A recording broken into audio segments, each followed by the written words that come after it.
Listo. Perfecto. Bueno, listo, perfecto. Entonces, esto es bien importante. Toda ecografía, antes de la semana 14, transvaginal. Después de la semana 14, transabdominal. Yo veo que me mandan ecografías a la semana 20 transvaginales. Entonces, no, ya es transabdominal porque ya no se alcanza a ver el feto con una ecografía transvaginal. Y toda cervicometría siempre es transvaginal, esto es claro. ¿Qué buscan las ecografías? Primer trimestre, localizar el embarazo. Ver la vitalidad embrionaria y la edad gestacional.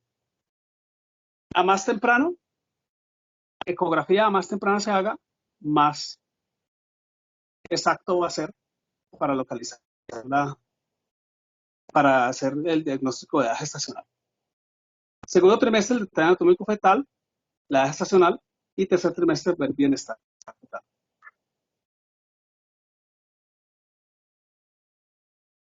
Muy bien. ¿Ahí escuchan bien? Sí, alguien que prenda el micrófono y me diga. Sí, doctor. Nosotros en la inducción vimos, ¿qué temas? Vimos ¿sí? Vimos Anticonceptivos también vino la inducción. Empiezan. Muy bien, entonces, por eso puse todas las diapositivas, porque en esta inducción no hubo ecografía, entonces por eso las puse todas. Muy bien. Ecografía de segundo trimestre es para detalle anatómico fetal y para también edad gestacional, pero a más temprana sea la ecografía, va a ser más exacta para edad gestacional. Entonces, si ustedes quieren calcular bien la edad gestacional, entonces lo que hacen es coger la primera ecografía que se tome. Si fue tomada en el primer trimestre, fiable. Si es tomada en el segundo trimestre, fiable, pero mala del primer trimestre. Ya las ecografías del tercer trimestre no son fiables para calcular edad gestacional porque la variabilidad es muy alta. Puede variar hasta 3 semanas. Entonces un bebé puede tener 36 como puede tener 39. 39 es a término, 36 no. Entonces, esto puede variar mucho. Básicamente la ecografía del tercer trimestre es para evaluar bienestar fetal. Entonces, eso es lo básico. Bien, entonces vamos a ver cómo se va desarrollando las ecografías a medida que transcurre el embarazo. Entonces vamos a ver primero primer trimestre y luego vemos segundo y tercer trimestre. Entonces, primer trimestre. Esos son los objetivos de toda ecografía básica de primer trimestre. Y es, primero, localizar el saco gestacional. Todo esto que está ahí enumerado, todo eso se describe en el informe ecográfico. Entonces, localizar el saco gestacional. Entonces, si uno ve un saco gestacional, uno coloca en el informe, se visualiza saco gestacional intrauterino.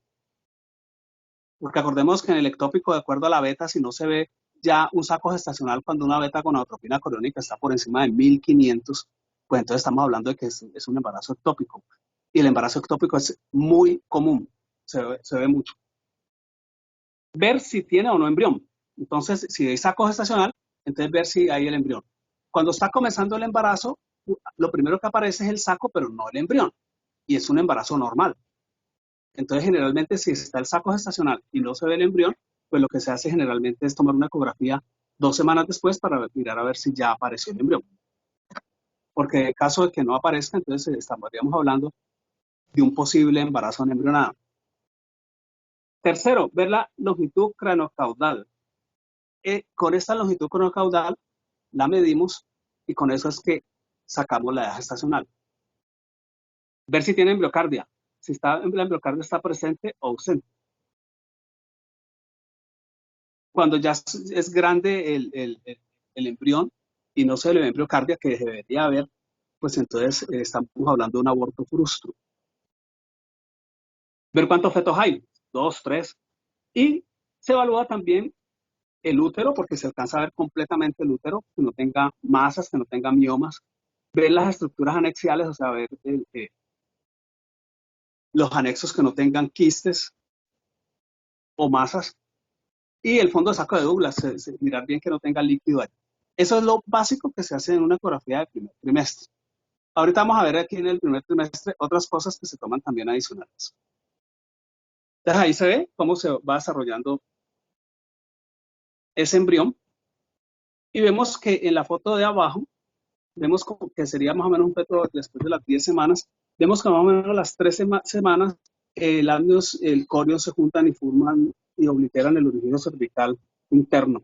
Entonces ahí se ve ya empieza a crecer después de las 14 semanas y ya el ecógrafo transvaginal abarca más o menos una visualización de unos 8 centímetros. Entonces ya como el feto crece mucho, ya nos alcanza a ver, entonces toca hacer la transabdominal.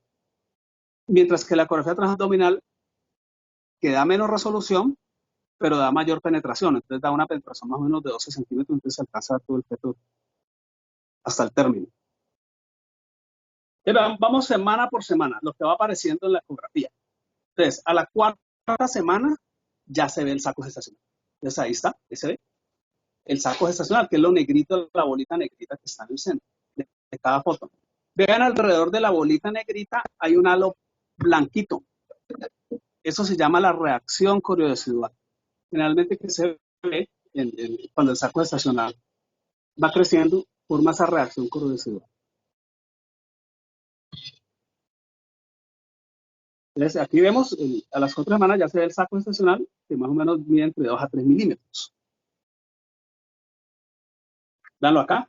Entonces, ya más de cerca, el saco gestacional, que es lo negro. La medida se toman es de lo negrito, no de lo blanquito que está alrededor, que es la reacción coriodecidual, no, sino solo lo negro. Este es un saco gestacional, el embarazo comenzando. Ya la quinta semana aparece la primera estructura embrionaria que es visualizable por ecografía, que es el saco vitelino. Véanlo ahí, el saco vitelino que está en la foto de la mano derecha, que lo señala la flecha, esa bolita que se ve ahí adentro del saco gestacional es la vesícula vitelina, que es la primera estructura anatómica que se identifica por ecografía. Ya el embrión aparece entre la quinta y la sexta semana y se puede medir desde 1 a 2 milímetros desde que aparece. También más o menos a la sexta semana es que aparece la embriocardia. Al principio la embriocardia es baja, es más o menos 100 latidos por minuto, eso es bajo, pero después ya a medida que transcurre el embarazo, la embriocardia toma el valor normal, que es entre 110 y 160 latidos por minuto. Vean ahí, a las 6 semanas ya se puede medir la embriocardia, entonces se escucha la embriocardia, se puede medir muy fácil. A la octava semana ya ven, se ve ya formado, ¿sí ven? Ya se puede distinguir pues los bracitos, piecitos, la cabeza, todo. A las 8 semanas, y aquí vemos uno de 12 semanas, pues ya se ve completamente las estructuras, todo. Ven ahí la columna como se ve clarísimo en este feto. Ya identifican completamente las estructuras. Entonces puede ser muy fácil identificar. Bien, veamos el primer aspecto, la longitud cranocaudal o cefalocaudal, es lo mismo. Entonces, esta longitud cranocaudal es la que nos va a dar la edad gestacional. Entonces uno la mide desde el vértice de la cabeza hasta la nalga, hasta la parte de abajo de la nalga. Esa es la longitud cefalocaudal. Y nos va a dar una edad gestacional. El computador del ecógrafo saca la edad gestacional inmediatamente, o uno mira las tablas que hay de acuerdo a medida que va creciendo el feto, entonces va sacando el valor de la edad gestacional. Veanlo ahí, en rojo se ve cómo se mide la longitud cefalocaudal. Este es un feto pequeño, el de la foto de la mano izquierda, la que se ve con la línea roja. Y la de la foto de la mano derecha es un feto más grande, que es un feto como unas 12 semanas, 11, 12 semanas. Y vemos que se mide desde el vértice de la cabeza hasta la nalga. Vean que no se miden los pies, no, sino hasta la nalga, así es como se mide. Y se puede utilizar esta medida hasta que el embrión tenga un máximo de 70 milímetros. Ya después de ese valor en longitud ya no nos sirve para evaluar la longitud cefalocaudal. Y es muy exacta. Vean que da un margen de error de solo 3 días cuando se toma entre las semanas 7 y 10 y de 5 días cuando se toma entre las semanas 10 y 14. Entonces, si una ecografía es tomada entre las semanas 7 y 10, uno mira la fecha de última menstruación y si tiene más o menos 3 días, entonces uno dice que la fecha de última menstruación es confiable y se lleva uno por eso. Ya si la última menstruación da un margen de una semana o más, pues ya definitivamente se trata de un error de amenorrea. Ver el número de fetos, ¿cuántos hay? Ahí vemos foto de mano izquierda, se ven 2, foto de mano derecha 3. Y un aspecto muy importante en la ecografía del primer trimestre es evaluar la sononucencia nucal. ¿Qué es eso que ven allí? Ahí ven en las 2 fotos de mano izquierda, arriba se muestra como una representación del feto, abajo la ecografía, vemos una sononucencia nucal, que es ese grosor que tiene la nuca el feto. Y vemos en la parte de abajo de mano derecha, en la parte de mano derecha, una sononucencia aumentada o anormal. Entonces lo que se dice es que el valor normal de la sononucencia es hasta 3 milímetros. Si está por encima de 3 milímetros ya es anormal. Y esta sononucencia nucal se mide siempre entre la semana 11 y la semana 14. No antes de la 11 y no después de la 14 semana. Vean ahí, aquí vemos otra foto donde se ve la sononucencia. Y básicamente lo que hace la sononucencia es que sirve como un screening para descartar aneuploidías, sobre todo síndrome de Down. Vemos ahí que el 75% de los fetos con síndrome de Down tienen aumento de la sononucencia y también se aumentan otras trisomías. Entonces vemos ahí la 13, la 18, la 21 es el Down. Entonces vemos que sirve como screening. Esto quiere decir que si un feto da con una sononucencia nucal aumentada, lo que se debe hacer es que más adelante hay que hacer estudios más certeros para ver si el feto tiene una aneuploidía o un síndrome de Down. Entonces, por lo menos estaría indicado hacer un cariotipo.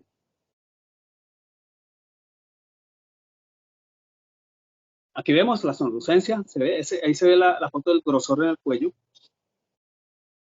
aumentada, y vemos ahí un feto con un síndrome de Down y aumento en la sononucencia nucal. Muy importante esto.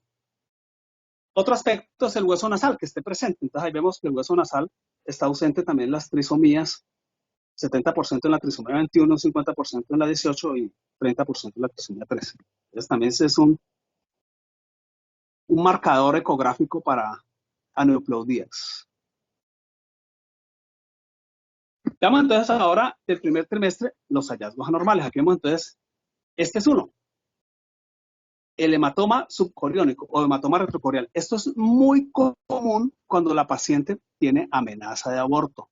Entonces ella consulta urgencias, llega a urgencias por sangrado, entonces tiene unas 8 semanas, entonces lo que se hace es mandar una ecografía transvaginal. Y en la ecografía observamos el hematoma subcoriónico, porque vemos ahí el saco gestacional, que es lo negro, y lo que se llama izquierda como un negro más, no tan oscuro, ese es el hematoma, que se ve ahí al lado del saco gestacional. Véanlo acá, la flecha está señalando el hematoma. Este es un gran hematoma, que es incluso hasta más grande que el saco gestacional.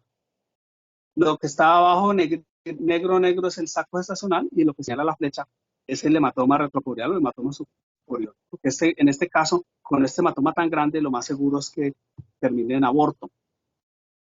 La conducta que hay que hacer cuando hay un hematoma subcoriónico, sencillamente es vigilar. Si el feto está vivo, hacer una ecografía más adelante en 2 semanas para ver si ese hematoma ya se reabsorbió. Y finalmente lo que sigue es la evolución clínica de la paciente. Si ella continúa con el sangrado y se hace muy abundante, pues lo más seguro es que termine en aborto, pero si el sangrado se cede, pues el embarazo va a seguir normal.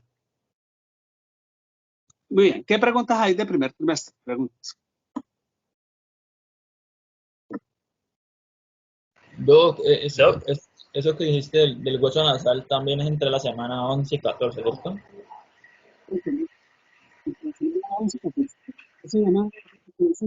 Pues está maldita,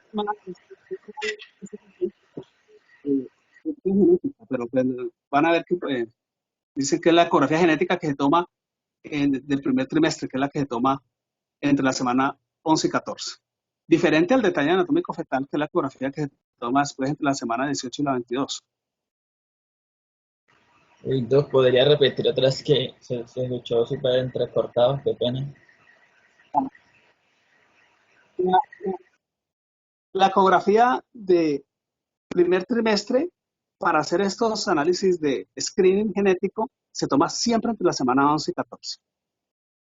Ya en segundo trimestre se puede hacer una ecografía que se llama ecografía de detalle anatómico fetal, que se toma entre la semana 18 y 24, más o menos, 18 y 22 es la idea, tomar esta ecografía de detalle anatómico fetal, que es para ver en detalle todas las medidas fetales y descartar malformaciones congénitas.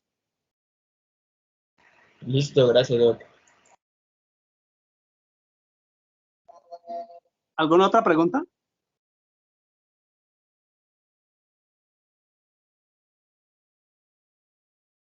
Yo, doctor, qué pena, es que no se puede activar el micrófono. Es que no sé si entendí muy bien, pero respecto al manejo del hematoma subcoriónico, o sea, nosotros no podemos hacer nada, o sea, solamente es esperar la evolución de la paciente, o se puede realizar alguna intervención o algún tratamiento farmacológico para poder ayudarla.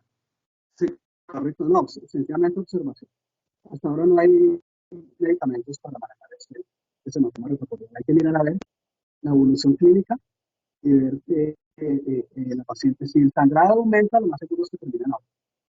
Ya si el sangrado disminuye, lo más seguro es que ese hematoma se reabsorba y sigue el embarazo sin problemas. ¿Correcto? Ah, listo, doctor, perfecto, gracias. Muy bien. Entonces ahora veamos ecografía de segundo y tercer trimestre. Entonces aquí está.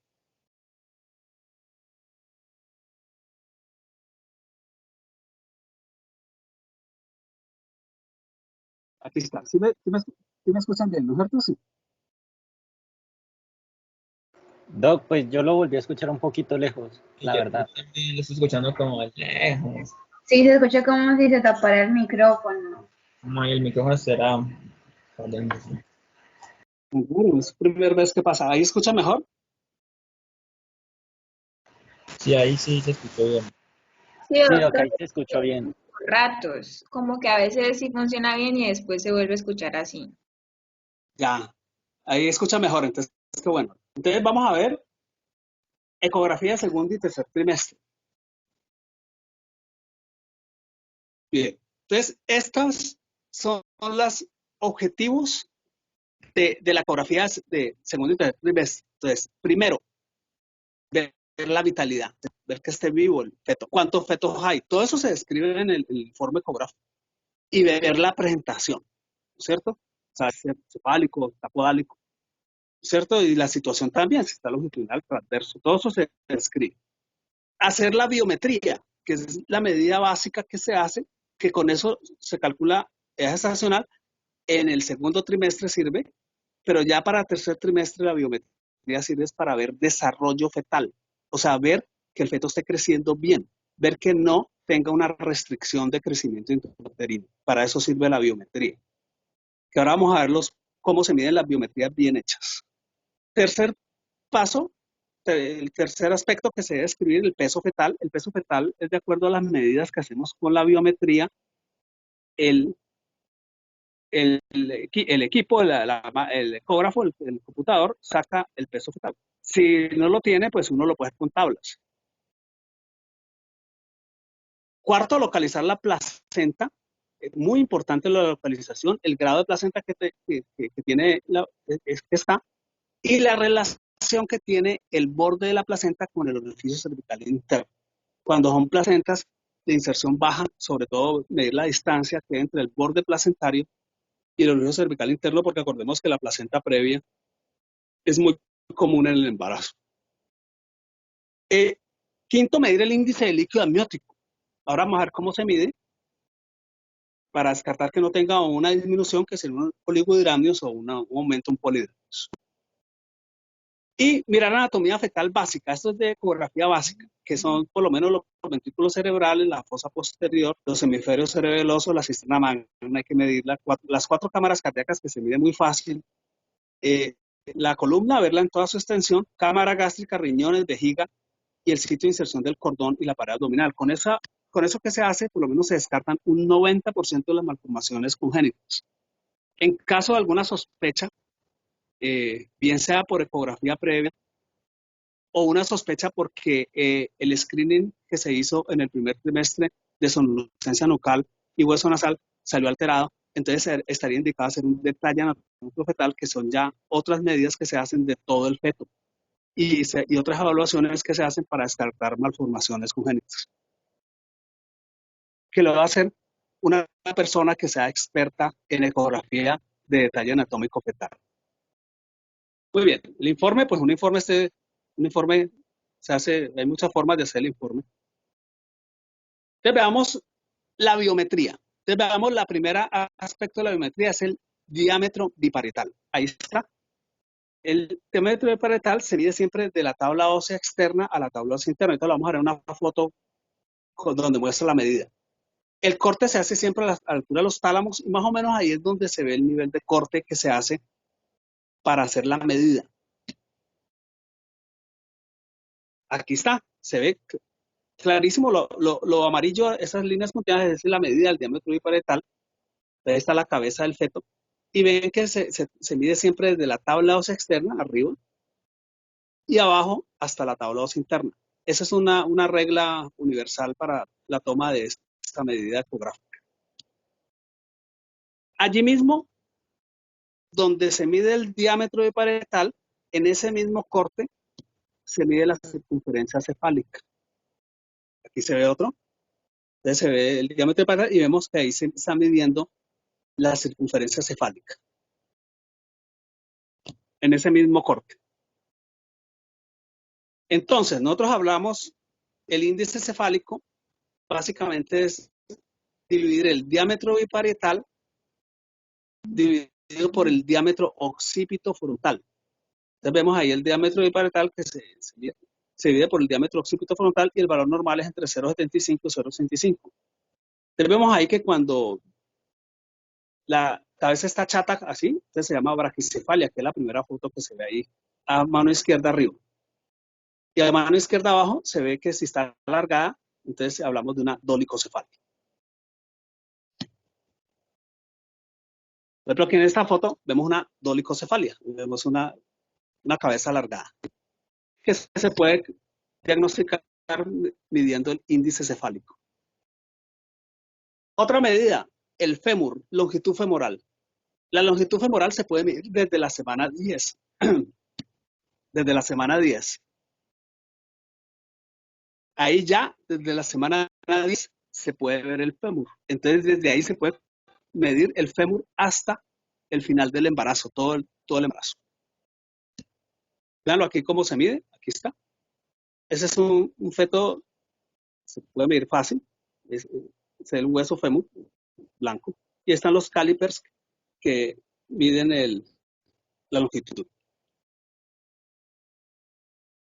Vean esta imagen más clara, ahí se ve. Cuando el feto está más grande, vean que se ve todo el muslo y la pierna, todo se ve todo. Y hasta el pie abajo se ve con los deditos. Ahí se ve el fémur.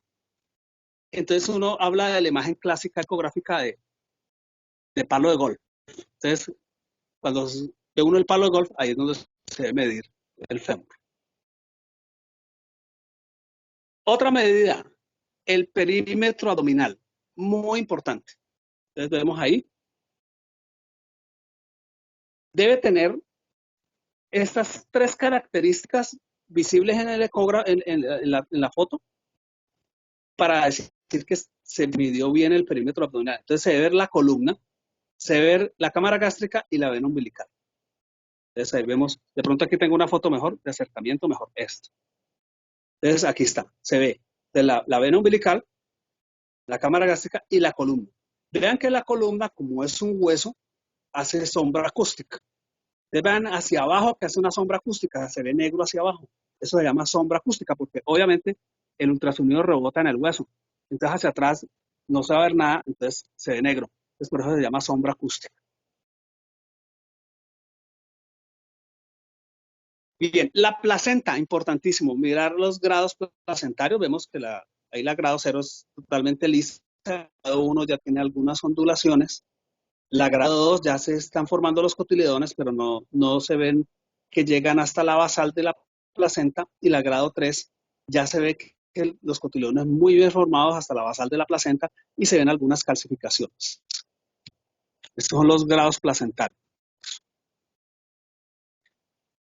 Muy importante localizar la placenta, si es anterior o posterior, y en qué distancia se encuentra hacia el orificio cervical interno. Obviamente, si cubre el orificio cervical interno, entonces estaríamos hablando de una placenta previa.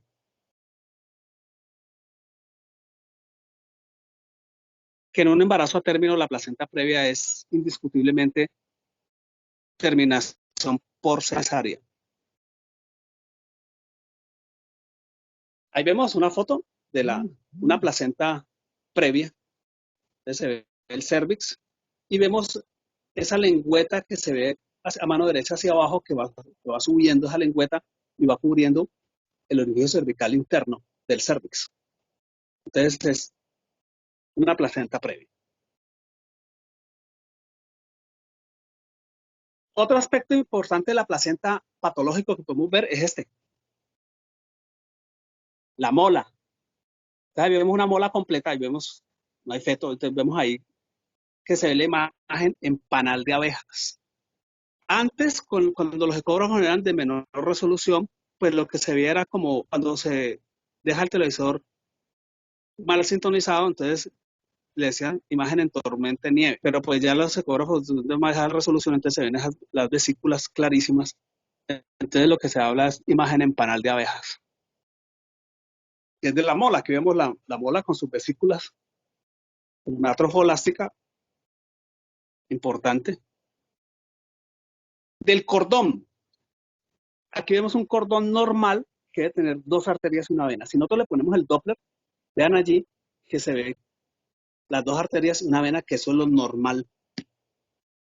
Ya cuando vemos esto, que es una arteria umbilical única, que es lo que se ve justo en el centro, vemos ahí una arteria y una vena,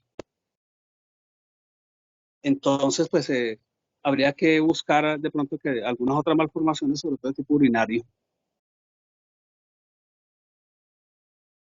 Del cordón podemos ver frecuentemente esto, que es el nudo falso, pero esto no representa ningún problema ni nada. Eso es sencillamente que la gelatina de Wharton del cordón toma esa característica y parece un nudo, pero no hay un nudo como tal.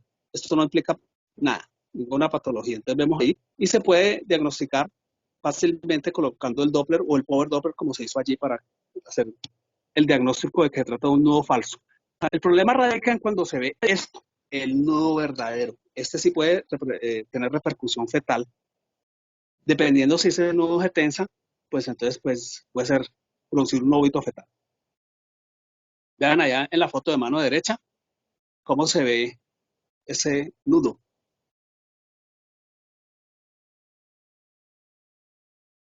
Otra alteración que podemos ver ecográficamente es esto, que es la inserción velamentosa del cordón, que es cuando el cordón no se inserta directamente en la placenta, sino que se inserta en las membranas y de allí en las membranas viajan los vasos hasta la placenta.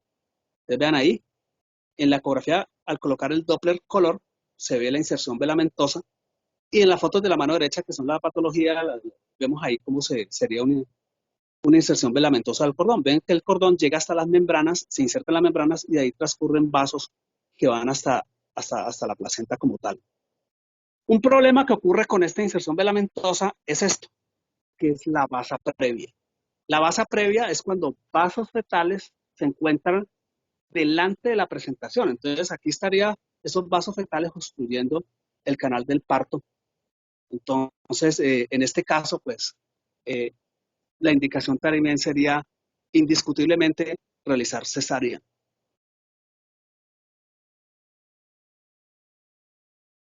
Y finalmente veamos el líquido amniótico. Así es como se mide el índice de líquido amniótico. Uno coge el abdomen de la embarazadita y lo divide en 4 cuadrantes. Y mide el líquido amniótico de cada cuadrante y lo suma, lo mide en centímetros. Entonces uno lo mide así. Entonces vean, lo negro es líquido. Entonces mide la mayor distancia que hay, pero totalmente vertical. No puede ser ni oblicua ni horizontal, no. El la mayor distancia vertical que haya en cada cuadrante. Y eso da un valor en centímetros. Se suman esos 4 valores en centímetros y eso nos da el índice de líquido amniótico. Entonces nosotros hablamos de,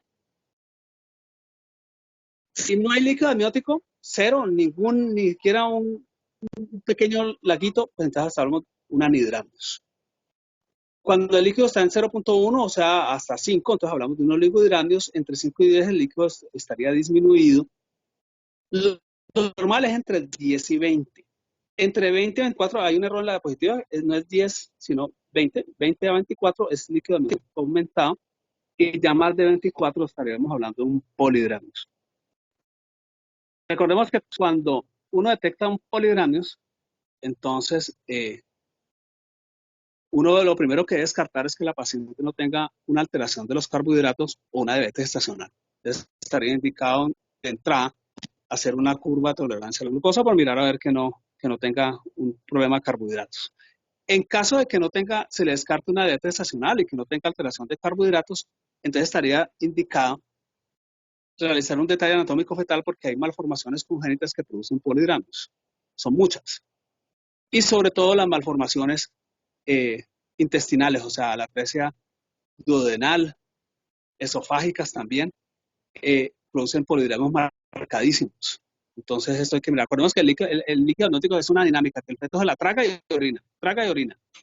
Entonces si tiene una alteración renal, pues nos va a producir oligohidramnios o dilución de líquido amniótico. Y si tiene una alteración intestinal, pues, que no puede tragar el líquido, entonces va a producir un polihidramnio. Entonces aquí vemos, por ejemplo, en esta imagen de una atresia duodenal, que se ve la imagen de doble burbuja, que es patognomónica de la atresia duodenal que produce este polihidramnios.